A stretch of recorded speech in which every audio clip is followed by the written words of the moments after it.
than any other boss level so far, I am at a loss as to what to talk about here. Very Naughty was caught unawares as the Kongs covered a lot of ground in a short time.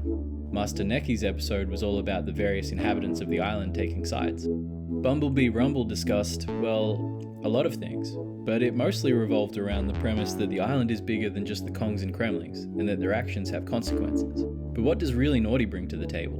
What does he say about the world of Donkey Kong Country? Let's find out. This is part 26 of Overthinking Donkey Kong Country.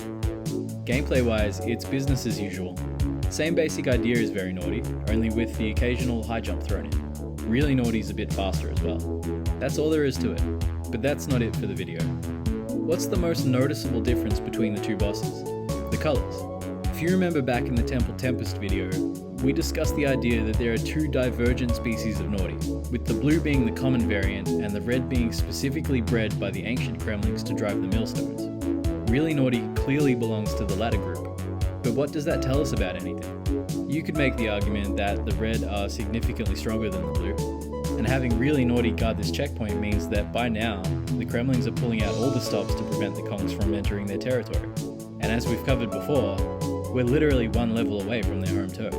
So it stands to reason that they'd put who they suspect is one of their strongest assets at the edge of their base. Maybe Really Naughty, having likely spent a lifetime powering the millstones, was brought up the glacier to help with creating a pathway through the landscape.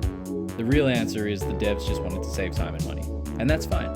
The precedent they've set with bosses doesn't require much more than what we got here. But now seems as good a time as any to look back on Gorilla Glacier and the theory I brought up way back in Snow Barrel Blast.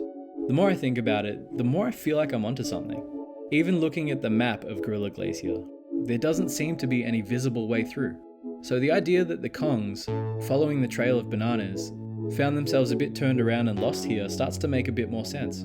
They stumbled upon the cave in Torchlight Trouble that could potentially have taken them all the way to Kremkrok, but the Kongs didn't know what they were looking for.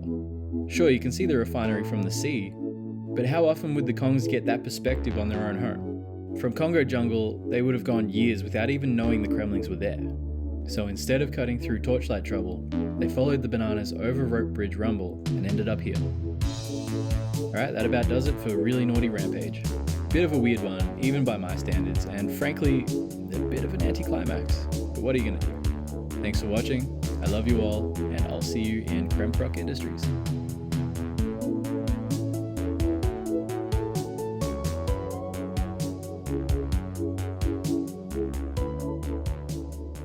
But it's not all I've got for the video. Kremlings are pulling out all the stops to prevent the Kongs. Fuck.